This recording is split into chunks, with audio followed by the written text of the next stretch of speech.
Yeah, welcome to the podcast, Justin. Could you introduce yourself to the audience? My name is Justin Hodgson. I'm 42 years old. I grew up in a small town called Isle La Crosse, Saskatchewan. I lived there till I was 13. And I went to high school in Alberta, a small town called Buck Lake. I'm a heavy duty mechanic. I've been underground for 16 years now. I've been a heavy duty mechanic for 18 years. Currently working at a mine in Ontario called Lac des Îles. It's just outside of Thunder Bay. And I have two of my own children and two stepchildren, and my girlfriend Rochelle at home. I'll send a shout out to them while we're talking here. All the help she does for everything she does for Warrior Mentality and for us. So send appreciation for her. Yes, what inspired the warrior mentality? Inspiration was myself, because I've struggled with my mental health for most of my life, for all of my life, from the time I was like 10 years old till maybe up until about I was maybe 38, I think, when I finally started to have a breakthrough. I mean, there was some times in there where I didn't struggle, but it would always be up and down, right? Throughout my years of even in my sobriety. I was up and down with a lot of depression and stuff like that. So that's what inspired it. Once I snapped out of it, out of all that, I knew that I wanted to start a brand. I just didn't know what I wanted to start it as. And this is what it came and turned into, was me sharing my story with the brand. That's amazing. Yeah, what are some of the most common things that you're seeing around you? Depression. A lot of people are suffering from depression. Including myself. I suffered with it for many years. That's one big one. Struggling with self-confidence because of the depression. The mind can be a powerful thing, right? And it tells us that we're not good enough. And we believe it because it's our mind, right? Mm-hmm. Why wouldn't you believe your own mind? But a lot of the things too is that a lot of people don't talk about their mental health and struggles. That's one of the hardest things for people. Why do you think mental health is so misunderstood today? I think because we're still learning about it. Mm-hmm. Growing up as a kid in a small town, small Métis community settlement, I never heard nothing about mental health in school. I didn't know nothing about it. I didn't know, the things that I was dealing with in my head. I had no idea what they were. I had no idea how to control them, or what to do with them, right? And I think that's why it's misunderstood still today, because we're doing a lot more today for it. I see a lot of programs coming up, a lot of conferences, a lot of people speaking, a lot of people going out like myself to go speak and share my story. And that's amazing, but I don't think we're still not giving people the tools that they need to figure out these things on their own, right? And that's one thing that we have to figure out. And I still don't know, I still struggle with stuff myself today. And even though I have the tools, I still forget, because that's how powerful our minds are, right? Mm-hmm. With the tools I still forget that I have them, and I still let my mind take control of myself sometimes, and it gets the best of me. And then it hurts people around me, right? Yeah. Yeah. So it's a constant battle. It's something you got to work on daily. Mm-hmm. Yeah. How do you remember them? How do you remember the tools to bring yourself back? Well, right now, unfortunately, it's when I remember them is when I lash out. Oh. I actually have to not have to, but it takes for me to kind of lose my composure and to maybe flip out on somebody beside me, to actually remember that, hey, look, I don't need to do this. I'm in control of this, right? I shouldn't let other people's reactions and actions control my feelings. Mm-hmm. So one of the things that I normally do is try to work on stuff daily. I'll say prayer before bed. When I wake up, you just say grateful. What I'm grateful for. I don't when I pray, I don't ask for things. It's mostly just to say thank you for everything. Thank you for the day. Thank you for letting me wake up this morning, and stuff like that. And when I do that, I can stay on it. But when times get good, when times are good, when good things are happening, is when I tend to be more laxed on those daily things that I do, and that's when I forget. That's when I stop working, doing the work on myself daily. That's when I forget the tools. That's when I lash out. That's when I start, because my mental health slowly starts to get worse every day, right? Because I'm not doing those things daily. When you lash out, how do you make proper amends? Making amends for me is like, when you lash out, you got to ask yourself like the questions of why did I lash out? What took me to that point? What was it, something that they did, or was it something that I did? Because like I said, a lot of times when I'm struggling, I lash out, but like the people that are around me that it affects the most are the people that I love and the ones that I care about, right? So those are the ones I definitely will make amends to, and for sure. But it's coming to a point now sometimes where, you keep doing the same things over and over, and people just keep getting hurt. So like the amends don't mean anything because you just keep doing that same thing, right? So I just have to now, right now I'm going through some stuff. So right now I'm just, instead of trying to I've said my amends, but now I gotta live my amends, right? I got to I got to change myself so that I don't keep doing those things. And I got to work on myself so that I don't keep doing those things, and to show people that I keep hurting, that I'm doing the work, that I'm not going to continue to do these things, right?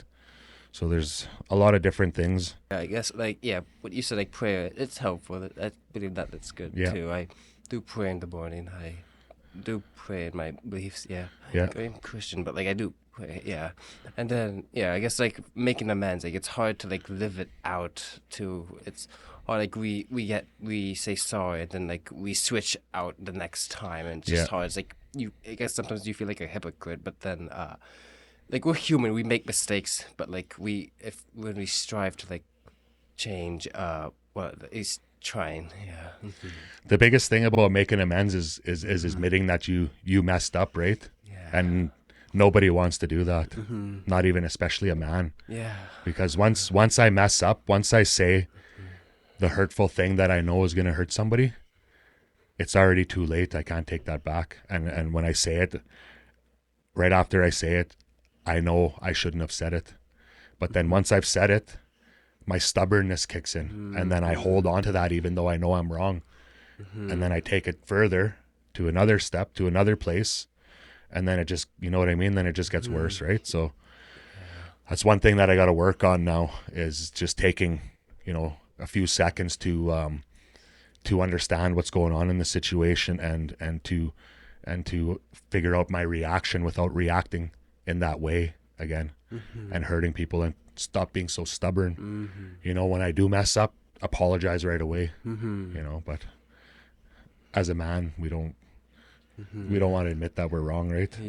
That's the hard part. Sometimes we can be we can kick our pride in, and that could hurt, be hard to the ego. say sorry. The ego, Ego is a bad one for me. When it slips in, like I said, especially with that daily work that I do, that's what happens to me when I stop doing it. My ego comes back and takes over, and then I think I don't need anybody. I think I can do this all myself, right? Because that's what the ego does. Do you have any moments that stood out to you while building the brand? The moments that stand out to me, I guess, are that people are actually reaching out to me and sharing their stories with me, and that's really nice. We think when we're struggling, when we reach out to people, we're bothering them. But one of the things that I like to share with people when they do reach out, and a lot of people that reach out will actually tell me that, sorry for bothering you, sorry for, interrupting your day or whatever, right? Whatnot. But one of the things I tell them is that, this conversation helped me probably just as much as it helped you, right? Because when somebody's struggling, the beautiful thing about when somebody struggles and they share that with you, and even though, you're 15, 20 years in recovery, or, you know, still working on yourself. And the beautiful thing about that is when you hear somebody struggling, it brings you back to those days, right? And it actually helps you remember where you were at one point in your life. And that's what helps me not want to be that same person anymore, right? So it actually probably helps me more, which is kind of selfish to say, but I still enjoy, you know, like I really enjoy hearing people's stories and talking to them about it. So that's one of the things that really stands out to me. Yeah, that's cool. And then I guess like what are like some of the biggest mental health challenges people are like facing right now in like northern communities? I think one of the biggest things is drugs. It's everywhere. The drugs is really impacting everywhere. It's not only northern communities. And the drugs are different nowadays. I don't know what's the difference, but when I was an addict back in the day, you know, I never seen people look the way they look today. You know, like when you look at an addict now on the street somewhere and you look into their eyes, there's nobody there, right? Their soul is gone. And the drugs are like, I don't know what it is, but the drugs are different. I don't know what the difference is, but it's like, it's taking that person right away. Like there's no, when they look at you, they're looking right through you basically, right? They don't even see you type thing. Yeah. But so when I drank, it didn't matter how much I drank. As soon as I had one drink and that alcohol hit my mouth, I was immediately looking for drugs. So that was one of my issues. Like today, maybe if I could do drugs without drinking, would I want to? Probably not. I wouldn't want to drink anymore. Even if I could have one beer, I still wouldn't want to drink. It's just my addict mentality. One's not even worth it to me, right? So that's how I know I can't have one. Okay.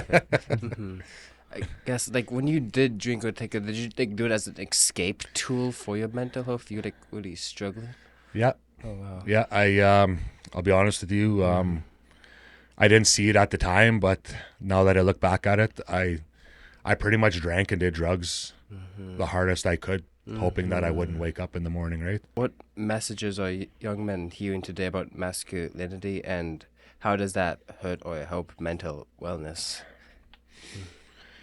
The messages, I think, when I was a kid, I'll use that as an example, is we weren't taught to talk about things, and when we did, we got teased, right? When you show signs of weakness, you got teased about that. And young kids growing up today too, like, you know, it was a macho thing to do, to chase women and have as many girlfriends as you can, type thing. And then one thing for me that carried up into my adulthood and everything, and I couldn't keep a relationship because I just went from one woman to the next, right? Because I was always looking for better, and I thought that's what being a man was about, because that's what I learned growing up. You know what I mean? Yeah, I do. I like during my elementary school years, or like around grade 8, 7. I've been like seeing those types of stuff in like shorts. Like sometimes they like show like this is how it's supposed to be. They something like they like I guess some way glorify the like how men should act, how men like sometimes you would see like on like Instagram like, oh, they have to be buff and be strong. Like if you like be strong, and that's like that type of mentality. Yeah, and I guess that a bit of it shaped my No weakness. no weakness. Yeah, but that's not true. What advice would you give Indigenous communities in their healing journey? Oh, that's a tough one. I go around sharing my story with people, and you know, and I see all these programs and events that people are holding for mental health now, and I always feel like that there's more that we can be doing, but I just like, it's a block for me. I don't know what it is, right? And I think maybe like getting people into finding something, you know, helping people discover something that they love to do. You know, for me, when I sobered up, I kept relapsing, and the last time I relapsed, I knew that I had to change something, but I didn't know what it was, and I knew that I needed something to do to kill the time because I was so bored out of my mind because everything I did was revolved around drugs and alcohol, right? If I wasn't smoking dope, I was out drinking and doing other drugs. So after the last time I relapsed, I came back into NA and AA and I started training 15 and a half years ago. And I never looked back. And I think that's some of the programs that maybe we need to start finding in the reserves and stuff, and having actual proper trainers, to train people, to teach people about nutrition. We really need to teach Indigenous communities about nutrition, because even growing up in Alacross, all we ate was a lot of processed foods, and that's terrible for our mental health, right? I mean, there's a lot of access to a lot of wild meat and fish up there, but it's easier to eat these processed foods because they're essentially taste better, right? Yeah. And then even the sugar and everything, the sugar is terrible for our mental health too, and our bodies, right? So it's just eating properly, teach people how to eat, help people discover something they love, whether it's fishing, whether it's, even just getting out for a walk every day, doing that something daily, the discipline to do that, something that you even don't want to do. I go to the gym every day, and sometimes I don't want to go, but I still force myself, right? So it's just having that discipline, I think, and the proper nutrition would help a lot. It's like you have to bring yourself out of that comfort zone. Yes. And actually do something and put your mind to it. Yeah. And it would make you have a different mentality. Yeah, you gotta really want to do something, like you gotta want something bad enough to be able to do it every day. Like if you want to fix your mental health, you can't keep doing the same things you're doing every day, right? Because nothing's gonna change. You have to find something. So one of the times that I got really depressed, it was so bad that I didn't even want to leave my house. I couldn't get out of bed even at one point. And this was like probably 8 or 9 years into my into my recovery. And one of the things that I had to do was force myself to get up, and I drove across the river and went into the woods, and I walked, and I listened to meditation music while I was walking every day. I did that. I forced myself to do that every day. And one day it just went away. Like it wasn't gradual. Like every day it didn't get better. I still had to force myself. And then one day I woke up and I was fine. It just went away. You know what I mean? So it's just these little things help us. And because we have all this technology in front of us, it sidetracks us, right? And that's another thing that keeps us busy. Mm-hmm. Distractions. Yeah. Mm-hmm. Yeah, I guess like we I don't think we really touched on what is warrior mentality. Like what does it look like, and what does warrior mentality like do? Warrior mentality is it's a brand built around mental health. Essentially, when I started the brand, I didn't really know the direction I wanted to go. I didn't know what I wanted to do. I just knew that I wanted a brand.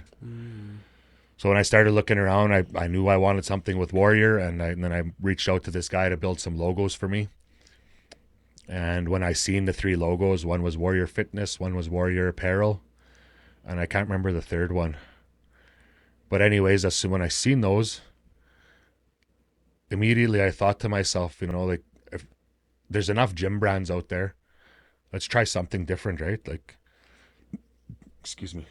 So mentality came, warrior mentality, and that's when I had the idea that I was going to share my story with the brand and build the brand with my story about mental health and my struggles with addiction, my struggles with abuse, my struggles with everything, right? My suicidal thoughts. And a lot of people can connect with that because a lot of people are struggling with those same things, right? So it really helps. Yeah. Mm-hmm. I guess like how can we better support mental health in schools, families, and workplaces, like wherever we go, I guess, for in society.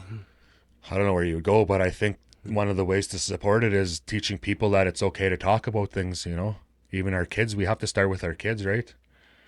Teach our kids about mental health. A lot of us parents are still struggling with our own mental health, so it's hard for us to teach our kids when we're struggling. And I struggled with that with my daughter. And my daughter essentially ended up struggling with her own mental health and having some suicidal issues there for a few months, and she's past that now. But you know, we speak a lot more about this stuff, and I think teaching everybody about it, you know, is the key to helping everybody understand it more. Teaching our kids that if somebody reaches out to them, to talk to them, you know, not to share their problems with other people, you know, to just listen to them, you know, and understand that this person's actually going through something, right? And just to keep that between them is one of the biggest things, because a lot of people are afraid to share their experiences and what they're going through because they're afraid people are going to use it against them, or they're afraid people are going to talk shit about them, right? Mm-hmm. And that's one of the things that I struggled with too, especially coming into out of treatment into recovery. I was ashamed that I had to say that I was a drug addict and alcoholic, but it's messed up because you think about being an addict and an alcoholic and all the stuff that I did that I should have been ashamed of, that I wasn't. I was more ashamed to admit that I was a drug addict and alcoholic than of all the other ugly stuff that I've done to myself and to people, right? Mm-hmm. So it's just admitting, because we're a man, it's like, again, admitting you were wrong, right? So that's, and I think that's where we need to work on we need to teach everybody. The teachers need to understand it in schools. You know, the teachers need to be there more for people. But I mean, the classes are so huge now too, eh? It's crazy. The schools are so massive, but yeah, anyways, that's what I think about it. What made you decide to open up about your story? So when I talked about that last time, I was going through that depression, and when I was doing the walking, and after the last time, you know, like, I was really suicidal this last time.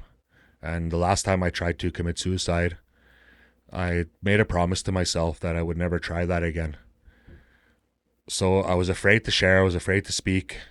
I was afraid to tell anybody about what was going on with me, because everybody put me on this pedestal and would tell me that I'm always doing good because I'm sober, right? You know, you're doing so good, you're doing so good. But really inside, I was like dying. I was suicidal. I didn't know where I was going to go with my life. You know, I would wake up in the morning and the first thought that would pop into my head would be, you know, is this all this life is for? I'm just going to wake up and go to work and come home and sleep and wake up and go to the gym, and that's it. Like, is this what life is about? So anyways, when I was struggling, I went to the doctor finally. He put me on antidepressants. I went on those for a bit. They helped me for a week or two. And then after that, I felt better. And then I went to this pilot mode where I didn't have no feelings, and I didn't like that either. And then not long after that, my suicidal thoughts came back even stronger. So I stopped those, and I was at work one time, actually at the mine that I'm at now. I was there in 2019. And I would have to go down early because I'm the mechanic there. So I'd have to go down and service all the equipment before everybody came down. And after I was done, two of the miners came up and asked me how I was doing. And without even thinking about it, I just blurted out that I couldn't stop thinking about killing myself. And after I got that out to those two guys, it became easier to share about it, you know, because the one guy told me a story about he was working in Thompson and he had met this girl. He was there with this girl, and she left him without even like saying bye or anything, but she stole a bunch of money from him too. And it really took a hit on his mental health to the point where he actually ended up in an institution for it, right? So that was, you know, it was nice to hear somebody share a story like that. And then the other guy was the same thing. He said he went through this same thing and he was dealing with it. And they both gave me some tips on how to deal with it. And so when I started the brand, that's when I knew that's what I was going to start sharing about, was stuff like that with the mental health, addiction, and the suicide. Yeah. It's always good not to keep thoughts and feelings hidden inside. It's always good to always open up and share what you're feeling, because it could always bring you down. And it makes you way more negative than you have to be, Yeah. right? And someone else can be going through something, and hearing someone else talk about struggling and their mental health makes you not feel so alone. Yeah. If Yeah. And that's one of the things, that's why I wanted to share with people, because I noticed in my life that people listen to me when I talk. Maybe not everybody, but like when I share about addiction, like throughout the years, I noticed that people will listen when I'm saying certain things, right? And people listen to me about the gym, and people listen to me about a lot of things. So I had a feeling, like even if people aren't listening, there's always that chance that you can help one person, right? And that's the way I look at it. And then you think about that one person going to share with somebody else, and maybe they can help one person, and that's how that carries on, right? And then it just becomes bigger and bigger and bigger. And that's the way we need to look at things, because we're not going to help everybody all the time, or maybe not at all. You might go speak to 300 or 400 people, but maybe only one person out of that room is going to take what you said, right, and use it. So, I mean, yeah, it's a great way to speak, and it's a great way to connect with other people too. But a lot of people are afraid. A lot of people have a lot of shame about struggling, and it's crazy because everybody struggles. We all struggle, and we're all sitting beside each other pretending we're all okay while we're all feeling this like we're dying inside, right? And man, we could just be sitting instead of visiting, talking about nonsense like who's got a bigger house and who's got a nicer car. I paid this much for this. We could just sit and talk about our mental health. I go to work, and people, all I hear people talk about is like their side by sides or their trucks or their house they just bought, and I don't want to hear about that, man. I want to talk to you. Like, I want to know who you are, right? I want to know what happened to you when you grew up and stuff like that. I got a couple people that I really connect with at work, and I usually find one or two people that I can have like good conversations with at each mine that I go to, and like I'll really make a good friend with them. So it's really nice. That's one really nice thing about working in the mines, is I can always find somebody to connect with that way. What I struggle with is not seeing right away, right? Like if I could catch these things before I blew up, would be a lot better, right? When my mental health starts to decline, like it doesn't just decline overnight. It's like over a week or two. So there's lots of signs that I need to be more aware of, right? I need to start paying more attention, or just do my daily work and not not worry about it. But like I said, when things are good, we tend to stop worrying about that. It's when things are bad is when we really start to focus on it, right? That's some really bad anxiety over the last couple of days, and and today I woke up, like I went to speak at that treatment center I spoke about yesterday, and on my way there, I was thinking to myself, like I didn't feel like I felt like I didn't deserve to be up there speaking to people because I was still struggling, right? Or because I was going through that, dealing with that anxiety.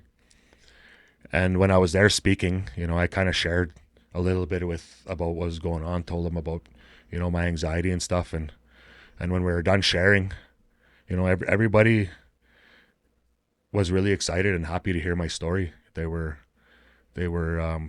intrigued by it. They were inspired by it, but they said, like, it's great to see. It's not great to see, but it's cool to see that, even though you still have this time under your belt being sober and working on your mental health, that people still struggle.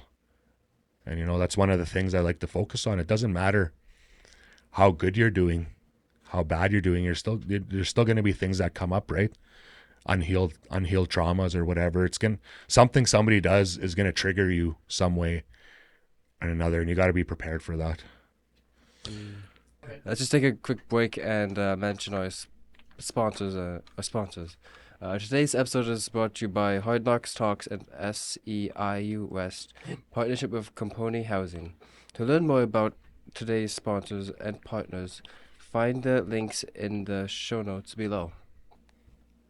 With anxiety and people, I don't know if you experience yourself panic attacks and anxiety attacks.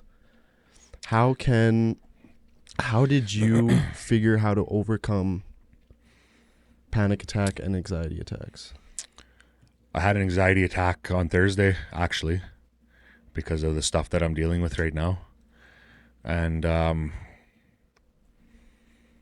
while I was going through it, I really tried to process everything that was going on this time.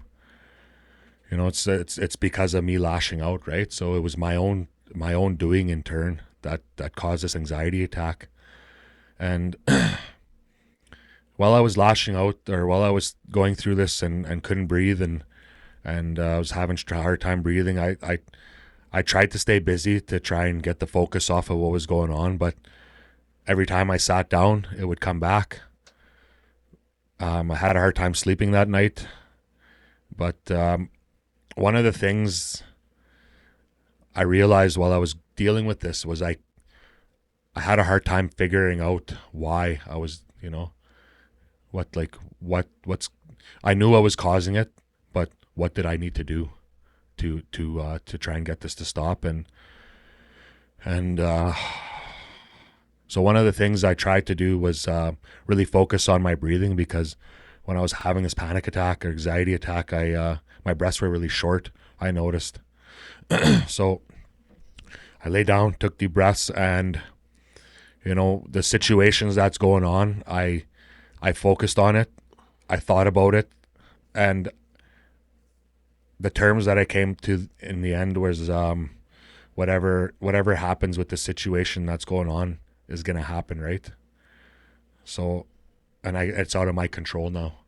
The only thing that I can do is continue to be there for that person, that I hurt, and whatever happens is for the best, and I had to just tell myself that for every time something bad happens, there's usually that something good happens, right? And if I'm still struggling or still dealing with this anxiety when it happens, it might come and I might not even realize this good thing that came into my life, right? So I have to really try to stay focused and focus on my life and working on what I need to work on so that I can be a better person for myself and for other people around me. What's next for Warrior Mentality? Any speaking engagements, upcoming projects or initiatives you would like to share? I have actually another podcast to do on Monday with The Quiet Fight, I think it's called. They're out of Saskatoon here too. We're actually going to meet at a place called River Valley Resilience outside of PA. So I'll be doing that on Monday. And then on Wednesday, I got to go to Big River for, it's October 10th is that Mental Health Awareness Day or whatever, but they had something else going on, so they're changing it to October 1st. So I'm going out there. They got a bunch of t-shirts from us. We're going to go out there. I'm going to go speak on to the high school about my fitness journey, how it helped me. And I'll probably do the walk and run with them, just hang out with them. And that's it for this time. And in November, I have I'm still waiting to hear back about it, but on November 7th, there's a men's mental health conference in Melfort that they want me to go speak at. So I'm just waiting to hear back from them. There's a lot of stuff that's been coming up, but like I work in the mine for 2 weeks at a time, right? And usually everything that's coming up is while I'm at work. So it's really difficult to try and be a part of all this stuff, which I'd love to be. But as for the brand, just keep growing, keep trying to bring new things in for everybody to keep people intrigued and keep people engaged and wanting to buy stuff, right? And just keep sharing the story. There's times I find like when I keep sharing about stuff, it's kind of like repeated. But then I think to myself, like when I was struggling, I forgot about those things, those simple tools that worked, especially when my mental health was struggling. Like growing up as an addict, I was in treatment. I was forced to go to treatment at 13 years old for courts. I was a court order, and after that, my addiction got worse, obviously, and it continued to get worse. But when it came time to stop and wanting to try and figure out how to get help, I had no idea where to go. My mind blocked out that treatment center that I was in, and I didn't know that there was any help out there. Like that's the mind is so powerful, right? It controls us a lot, and that's another thing. Like, because it's our mind, we tend to listen to it. I'll say that over and over because it's one of the things that I still struggle with today too, that I still have to like fight myself with, right? But yeah, like there's lots of tools out there for people to use, but we just need to figure out how to use them. Where can people find and support your work? You can go to warrior_mentality08. That's our Instagram. Warrior Mentality on Facebook. warriormentality.ca is our website. You can order anything off of there. We have a section in there for our speaking engagements if you want to book Warrior Mentality to come out, or if you want us to come out and set up a clothing booth or whatever, we'll do that too. I'd like to do more of that, actually, going and connecting with communities, getting out and setting up booths and actually talking to people. Because when I go to the speaking events, I'm kind of just there to speak, right? So I don't really connect with many people. But in a way too, I'm like still working on connecting with people, because like I'm still working on my shyness. And when people come up to me, like it's like I was at a South Bay recently for a speaking event, and a lot of the kids were excited to see me, and it made me shy, right? Because they looked at me like I was like a celebrity almost. One of them asked me if I was a millionaire. Not yet, son, not yet, but soon, hopefully. He's like, yeah, you will be. And then a lot of the other kids were saying hi to me and stuff, and it's I didn't know how to react to that, I felt like I should have said hi more. I should have talked to them more and stuff. But I just that's one of the things that I need to really learn how to do, is how to interact with people more, because they were I thought about it after, these kids were excited to see me, and I just said hi and just kept walking, what I mean? Yeah.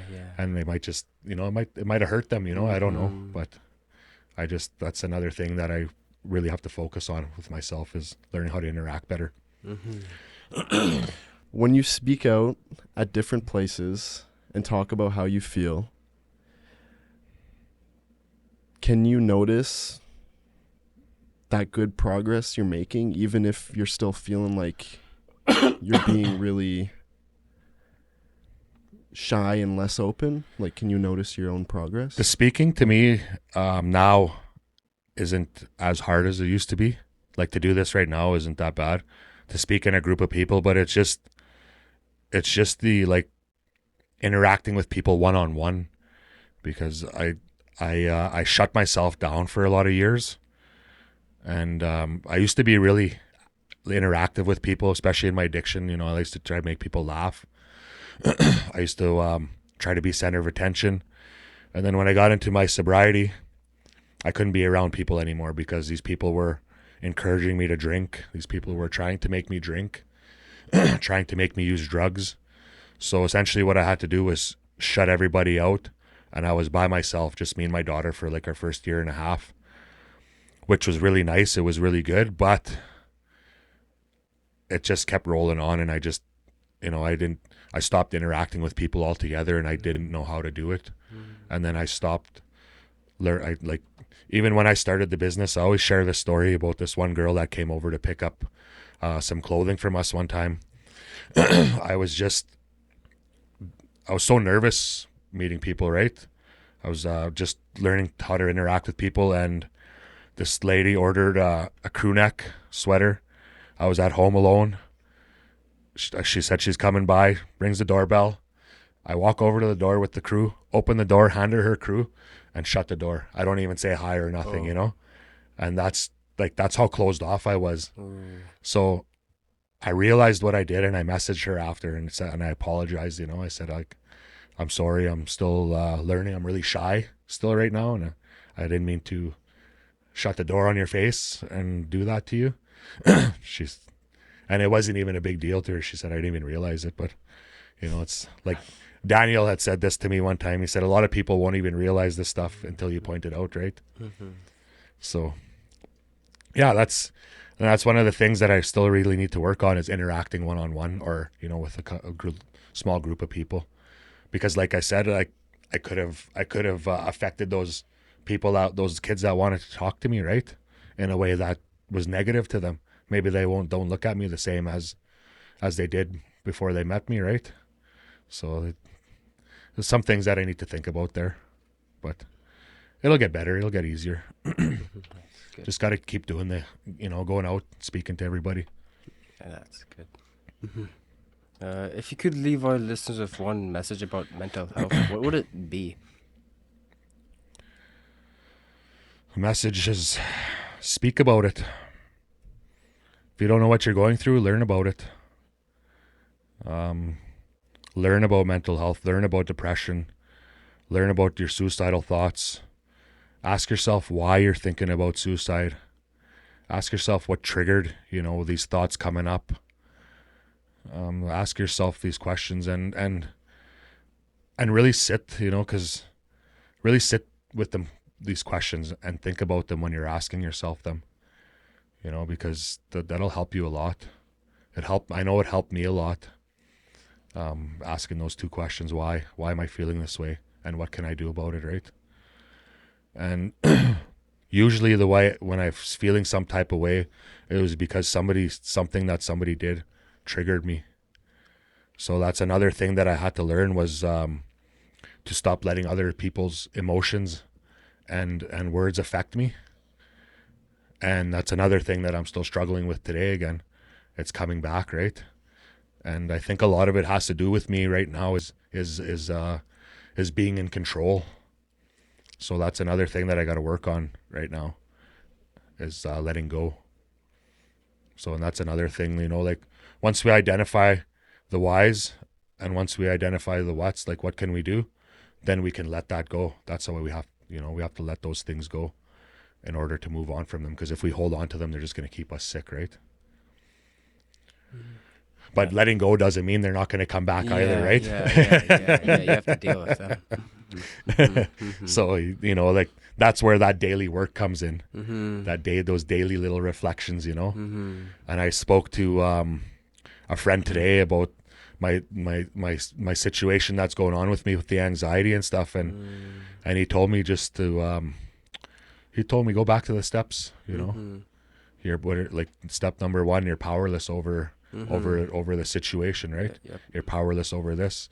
And then you revert back to step 10 every night, take that personal inventory before you say your prayers and say, ask yourself, what did I do? What mistakes did I make today? What could I have done to make that better, right? So there's a lot of power in talking to people, even though it's hard to talk to people.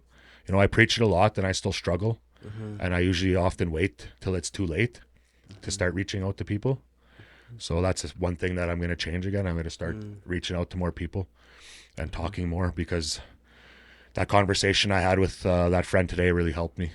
He helped me open my eyes to a lot of things. So, and a lot of things about myself, about control. Yeah. Thank you, Justin, for being part of this episode. If you want to learn more about Justin and his work, you can check more information in the links below. Thank you so much for joining us. Thank you for having me. Yeah. Thanks for tuning in to Deep Dive Discussions. If you enjoyed this conversation, share it with a friend and subscribe so you don't miss the next episode. Until next time, keep diving deeper into the stories that matter.